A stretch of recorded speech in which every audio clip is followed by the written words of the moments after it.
ಈ ಚುನಾವಣೆ ನಡೀತಿರೋದು ಸುಳ್ಳು ಮತ್ತು ಸತ್ಯದ ಆಧಾರದ ಮೇಲೆ. ಕಾಂಗ್ರೆಸ್ ಪಕ್ಷದ ಸತ್ಯ ಮತ್ತು ಮೋದಿರವರ ಸುಳ್ಳು. ಮೋದಿರವರು ಪ್ರಮುಖವಾಗಿ 3 ಸುಳ್ಳುಗಳನ್ನು ಹೇಳ್ತಾ ಇದ್ದಾರೆ. ಒಂದು, ದೇಶ ಆರ್ಥಿಕವಾಗಿ ಬಹಳ ಬಲಿಷ್ಠವಾಗಿದೆ ಅಂತ. ಅವರಲ್ಲಿ ಒಂದು ಪ್ರಶ್ನೆಯನ್ನು ಕೇಳ್ತೀವಿ.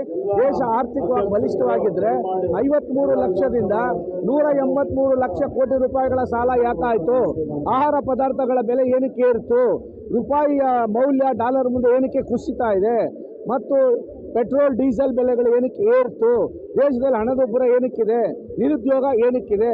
ಈ ಹಿನ್ನೆಲೆಯಲ್ಲಿ ಗಮನಿಸಿದಾಗ ದೇಶದ ಆರ್ಥಿಕ ಪರಿಸ್ಥಿತಿ ಚೆನ್ನಾಗಿಲ್ಲ. ಮೋದಿರವರು ಸುಳ್ಳು ಹೇಳ್ತಾ ಇದ್ದಾರೆ ಅನ್ನೋದು ಒಂದು. ಎರಡನೇದು, ಮೋದಿರವರು ಪದೇ ಪದೇ ಹೇಳ್ತಾರೆ ನಾವಿದ್ರೆ ಮಾತ್ರ ದೇಶದ ರಕ್ಷಣೆ, ಬೇರೆಯವರಿದ್ರೆ ಆಗೋದಿಲ್ಲ ಅಂತ. ಅದು ಸಹ ಅಪ್ಪಟ ಸುಳ್ಳು. ಬಿಜೆಪಿ ಕೇಂದ್ರದಲ್ಲಿ ಅಧಿಕಾರದಲ್ಲಿದ್ದಾಗಲೇ ಪಾರ್ಲಿಮೆಂಟ್ ಭವನದ ಮೇಲೆ ದಾಳಿ ಆದದ್ದು. ಅದೇ ಒಂದು ಕೇಂದ್ರದ ಆದ್ವಾನಿರವರು ಭಯೋತ್ಪಾದಕರನ್ನ ಕಂದಹಾರಕ್ಕೆ ಬಿಟ್ಟು ಬಂದವರು. ಇವರ ಆಡಳಿತ ಅವಧಿಯಲ್ಲೇ ಮೊನ್ನೆ ಸ್ಮೋಕ್ ಬಾಂಬ್ಗಳನ್ನು ಹಾಕಿರೋದು. ಇವರ ಆಡಳಿತ ಅವಧಿಯಲ್ಲಿ ನಮ್ಮ ದೇಶದ ಆಂತರಿಕ ಭದ್ರತೆಯ ವೈಫಲ್ಯತೆಯಿಂದ 40 ಜನ ಸೈನಿಕರು ಪುಲ್ವಾಮಾದಲ್ಲಿ ಸತ್ತಿದ್ದು ಇವರ ಆಂತರಿಕ ಭದ್ರತೆ ವೈಫಲ್ಯತೆಯಿಂದಲೇ ಕಾರ್ಗಿಲ್ ಯುದ್ಧವಾದದ್ದು. ಈ ಹಿನ್ನೆಲೆಯಲ್ಲಿ ಇವರು ನಿಜಕ್ಕೂ ಸಹ ಸುಳ್ಳು ಹೇಳ್ತಾ ಇದ್ದಾರೆ. ಆದರೆ ಕಾಂಗ್ರೆಸ್ ಪಕ್ಷ 1947ರಲ್ಲಿ ದೇಶಕ್ಕೆ ಸ್ವಾತಂತ್ರ್ಯ ಬಂದಾಗ 542 ರಾಜರುಗಳನ್ನು ಒಗ್ಗೂಡಿಸಿ ಸಮಗ್ರವಾದಂಥ ಭಾರತವನ್ನು ಕಟ್ಟಿದ ಕೀರ್ತಿ ಕಾಂಗ್ರೆಸ್ಗೆ. 1948ರಲ್ಲಿ ಪಾಕಿಸ್ತಾನದ ಮೇಲೆ ಯುದ್ಧವನ್ನು ಮಾಡಿ ಅವರನ್ನ ಸದೆ ಬರೆದಂಥ ಕೀರ್ತಿ ಕಾಂಗ್ರೆಸ್ಗೆ.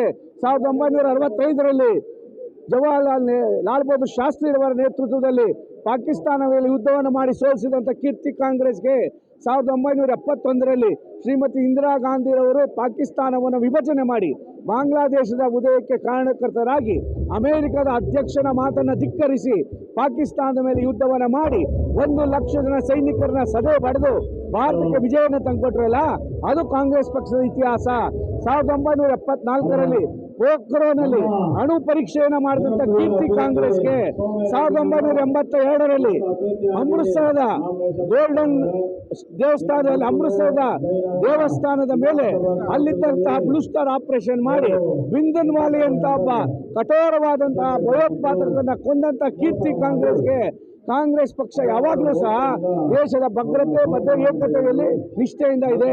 1972ರಲ್ಲಿ ಸಿಕ್ಕಿಂ ಪ್ರದೇಶವನ್ನ ಭಾರತಕ್ಕೆ ಸೇರಿಸಿಕೊಂಡು ಚೈನಾಗೆ ಸೆಡ್ಡು ಹೊಡೆದವರು ನಾವು ಕಾಂಗ್ರೆಸ್ ಅವರು ದೇಶದ ಭದ್ರತೆ ವಿಚಾರದಲ್ಲಿ ಏನೂ ಅವಶ್ಯಕತೆ ಇಲ್ಲ. 1948ರಲ್ಲಿ ಸ್ವಾತಂತ್ರ್ಯ ಬಂದ ಸಂದರ್ಭದಲ್ಲಿ ಕಾಶ್ಮೀರದ ರಾಜ ಯಾವುದೇ ದೇಶದ ಬಗ್ಗೆ ಸೇರ್ಬೋದಾಗಿತ್ತು, ಆದರೆ ಅವನನ್ನು ಭಾರತದಲ್ಲಿ ಉಳಿಸ್ಕೋಬೇಕು ಅನ್ನೋ ಕಾರಣದಿಂದ ಅಂದು ನೆಹರೂರವರು 370ರ ವಿಶೇಷವಾದಂತಹ ವಿಧಿಯನ್ನು ಕೊಟ್ಟರು. ಆದರೆ ಮೋದಿರವರು 375 ವಿಧಿಯನ್ನು ರದ್ದು ಮಾಡಿ ಕಾಶ್ಮೀರ ಭಾರತಕ್ಕೆ ಸೇರಿಸಿಕೊಂಡೆ ಅಂತ ಸುಳ್ಳು ಹೇಳ್ತಾ ಇದ್ದಾರೆ. ಕಾಶ್ಮೀರ 47ರಿಂದಲೂ ಭಾರತದ ಅವಿಭಾಜ್ಯ ಅಂಗವಾಗಿತ್ತು. ಇದನ್ನು ಯಾರೂ ಮರೆಯಬಾರದು. ಈ ದೇಶದಲ್ಲಿ ದೇವರು ಧರ್ಮ ಅನ್ನುವುದು ಶತಶತಮಾನದಿಂದ ಪ್ರತಿಯೊಬ್ಬರ ರಕ್ತದಲ್ಲಿದೆ. ಬಿಜೆಪಿ ಅಧಿಕಾರಕ್ಕೆ ಬರುವ ಮುನ್ನವೇ ಪ್ರತಿಯೊಂದು ಹಳ್ಳಿಯಲ್ಲಿ ಸಹ ರಾಮ ಮಂದಿರ ದೇವಸ್ಥಾನಗಳಿತ್ತು, ಭಜನೆ ಮಂದಿರ ಇತ್ತು.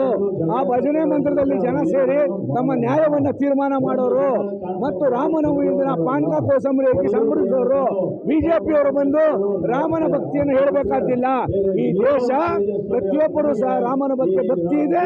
ನಾವು ರಾಮನನ್ನು ಪೂಜಿಸ್ತೀವಿ, ಈಶ್ವರನನ್ನು ಪೂಜಿಸ್ತೀವಿ, ಕೃಷ್ಣನನ್ನು ಪೂಜಿಸ್ತೀವಿ, ನಮ್ಮೂರಿನ ಮಾರಮ್ಮನನ್ನು ಪೂಜಿಸ್ತೀವಿ. KS ನಾಗರಾಜ್.